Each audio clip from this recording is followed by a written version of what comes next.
Hey beautiful, welcome to Dr. Sarah's Café. This is your weekly refill where we take our time to savor the flavor of the week, which is a unique specialty blend of astrology, tarot, oracle cards, poetry, creativity, and a whole lot of intuition. This week, I'm going to try to keep it brief for you all since you were so gracious in letting me have almost an hour-long refill last week. The overwhelming flavor of the week has a lot to do with the Leo full moon, and I did an entire video just on the Leo full moon, so I'll link to that in the description box below.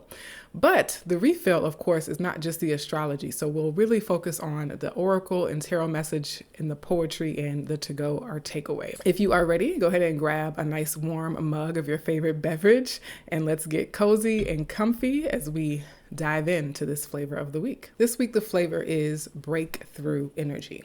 Breakthrough. And a lot of times we talk about you have to break down to break through. And so just keep in mind that if things feel like they're really falling apart or disintegrating or breaking down, just keep telling yourself, this is not a breakdown, it's a breakthrough. Or if it is a breakdown, I have to break down to break through. Either way, this is a chance to reconfigure, to deconstruct, to demolition something that's outdated, that's old-fashioned. I use the architecture analogy a lot. When it's time to update and renovate and upgrade your house, it requires breaking some stuff. It requires removing some stuff. It requires demolition. And so breakthrough energy does not always look pretty and neat and nice. Sometimes in order to have a breakthrough, things have to get a little messy. Things have to get a little chaotic, and there has to be dust and, scraps being thrown away and just a lot of in between, in process kind of work. Okay. Again, not always the kind of work that you want your neighbors to see, right?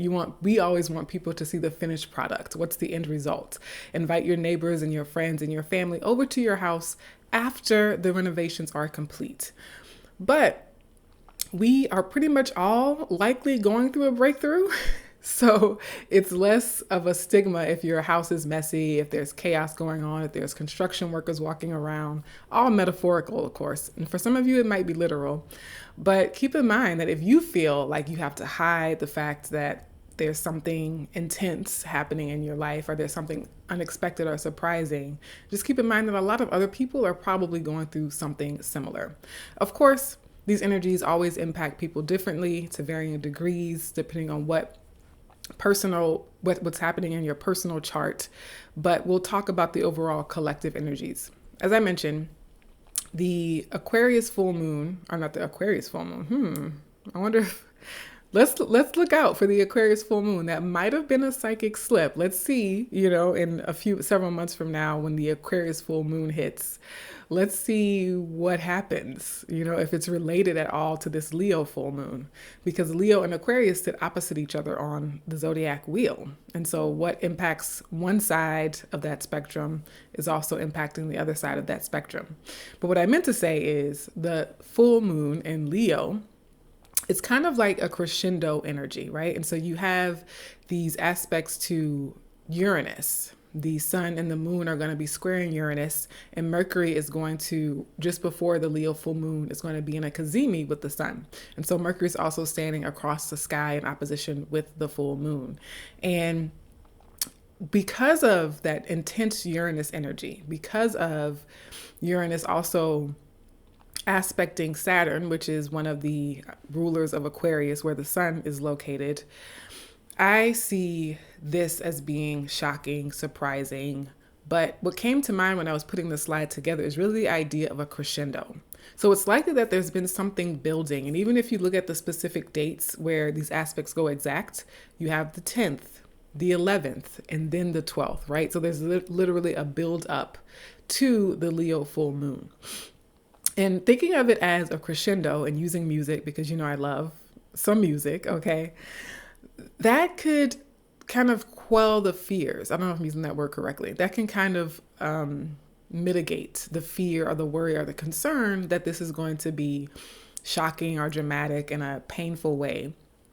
Because when you listen to music and you hear a crescendo, it's sort of this moment of excitement. It's this moment of like joy and reverie. It's like a culmination of anticipation almost, right? And so we can kind of see it as a crescendo, and then the energy might fade to black after that, right? Or just, settle back into an equilibrium.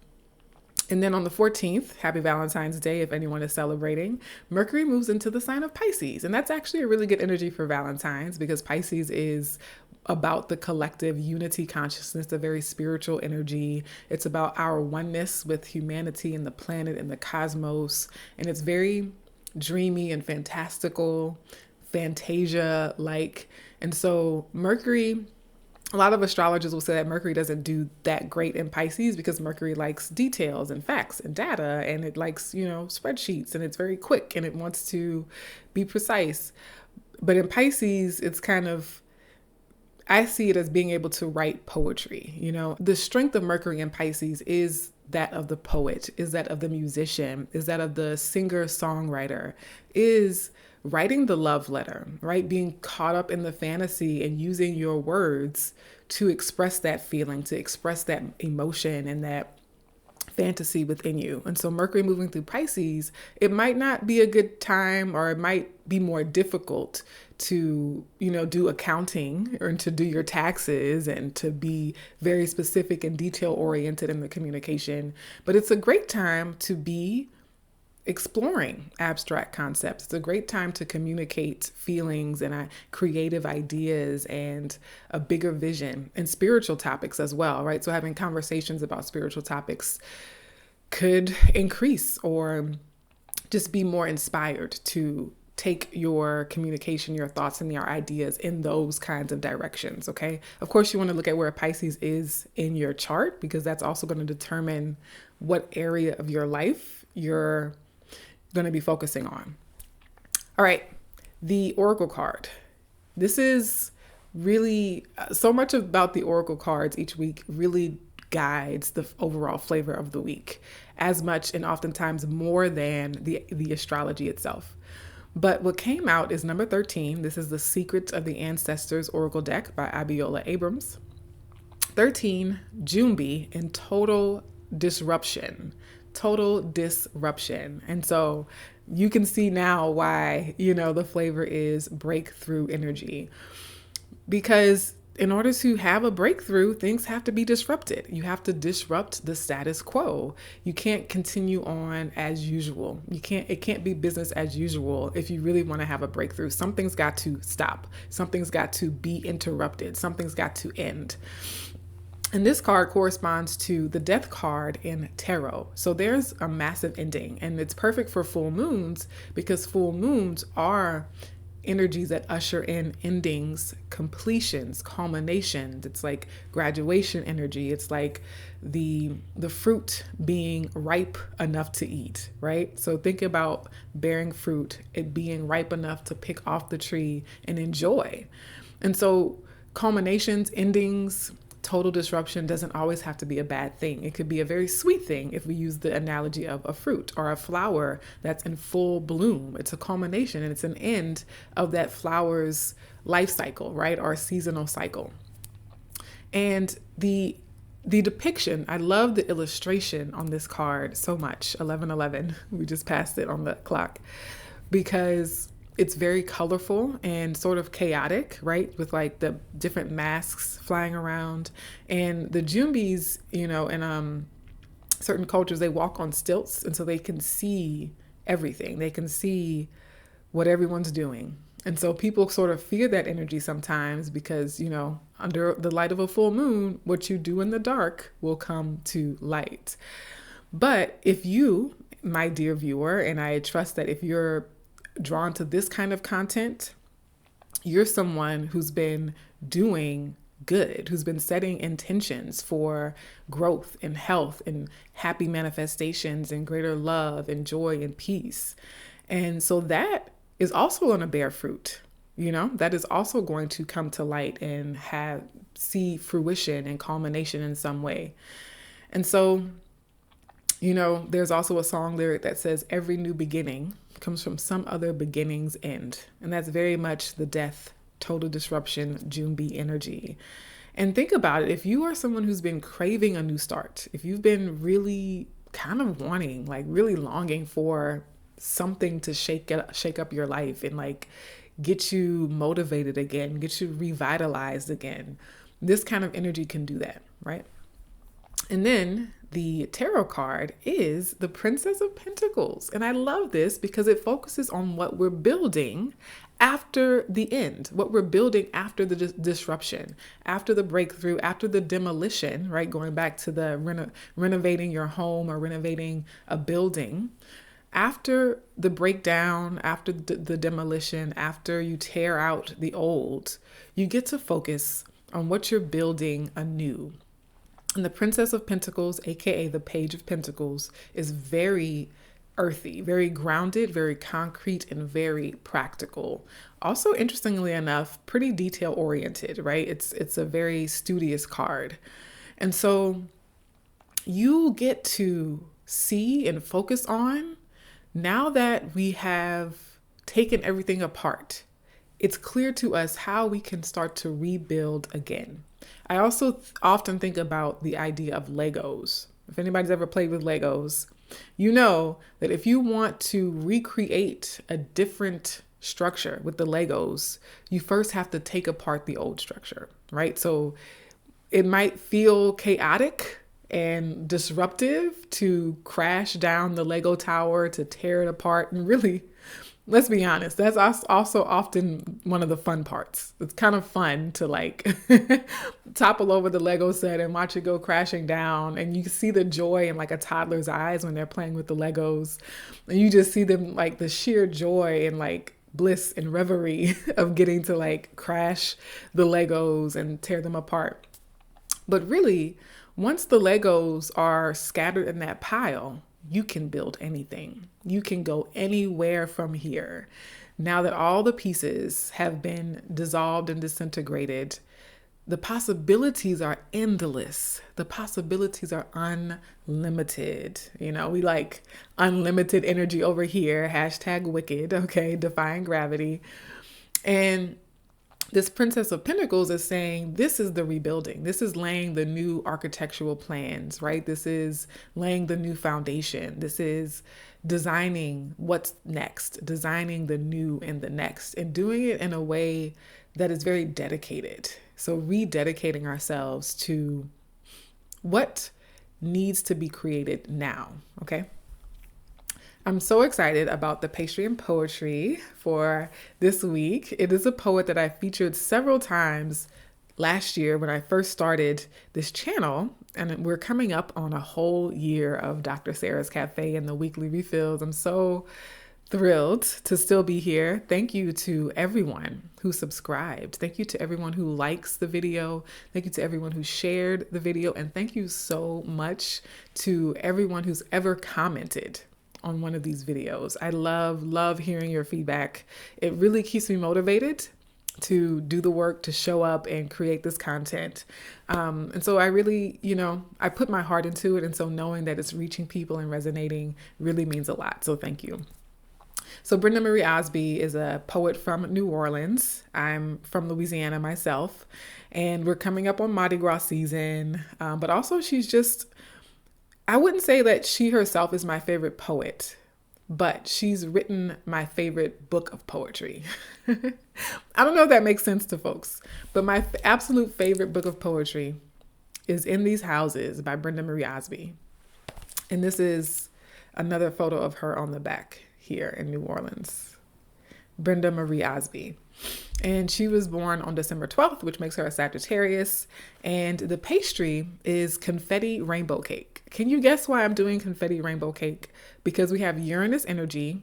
And if you look at the Jumbi representation, I'll put the Jumbi back on the screen. It's giving confetti. It's giving party. It's giving, rainbow colors, bright chaos. And to me, confetti is just like very Uranus, Uranian, in the sense that it scatters, it goes everywhere. Glitter, right? It's just like a burst of who knows what, of expectation and excitement. And, you know, Rainbow Energy, shout out to Radiant Reality, who's doing a series of love readings specifically for the LGBTQ community. And Uranus energy actually represents queer relationships or queer things or things that are different and outside of the norm, right? Or outside of mainstream traditional ways of existing in the world. And so I thought that was, you know, appropriate.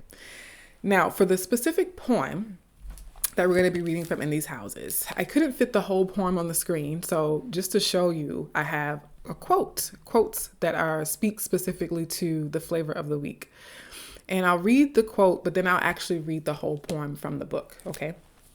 So some of the lines specifically from the poem that I think speak to this breakthrough energy. Begin building from scraps of living. Begin building from almost nothing. Never look back on your work, building the structure the years have torn down. And so to me, this goes from the total disruption to the Page of Pentacles. So the Oracle card and the Tarot card saying there's a lot of destruction. There's a lot of things being torn apart and, you know, interrupted and kind of destroyed in some ways. But we go to the Page of Pentacles where we get to build again. We get to begin building from the scraps, from almost nothing, right? Rebuilding the structure that was torn down, or a new structure rather. And so I'm going to read the whole poem from the book in these houses. And the name of the poem is House of Bones. House of Bones. You move backwards, your heels finding the land they have traveled before, leading in the other, safer direction. Do not trust these feet to get you there. They have lied to you before, and this would not be the first time. They had taken you by a road that shows you nothing you will need to make this journey. Do not let them take you by any other way. Once you find the place, this is what you must do. Begin building. Your hands behind your back, begin building. From scraps of living, lying idle and thirsty, begin building from almost nothing, working in the dark, your face in the other direction. Never look back on your work, building the structure the years have torn down. And as you work without proper materials or light of day, these are the words you must recite. Repeat them daily until you hear how true they are. This is the house I have carried inside me. This is the house made of artifact and gut. This is the house all my bones have come from. This is the house nothing, nothing, nothing can tear down. And in this moment, reading the poem, one channeling that's coming through is that the things that are being destroyed and interrupted and disrupted and ending and, you know, torn down were not sustainable, were not built to last in the first place. You know, some tarot readers say, if it can be destroyed by the truth, then let it. If it can be destroyed by chaos and disruption, then it was never built on solid foundations anyway. So this is a chance to take down all those ramshackle structures that were really dilapidated to begin with, right? They weren't solid. They weren't structures that were really grounded and rooted in the foundation of our truth, and the foundation of our authenticity, and the foundation of our essence. And so now we get to rebuild new on a solid foundation of truth, integrity, authenticity, and longevity, right? And so celebrate the opportunity. If things are removed from your life, it's ultimately helping you to create space to build new structures, new systems, new relationships, new identities, new patterns and habits that are built on a foundation, a bedrock foundation of truth, authenticity, and your most fulfilling destiny. Okay. And of course, our to-go, our takeaway. I hope you have enjoyed this so far. Again, please like the video if you have. The takeaway, the affirmation, is I embrace the changes needed for greater alignment with my most fulfilling destiny.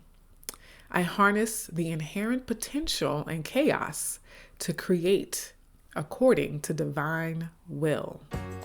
My dears, I hope that this has in some way helped you to refill your spiritual cup, and I'll see you in another video. Take care.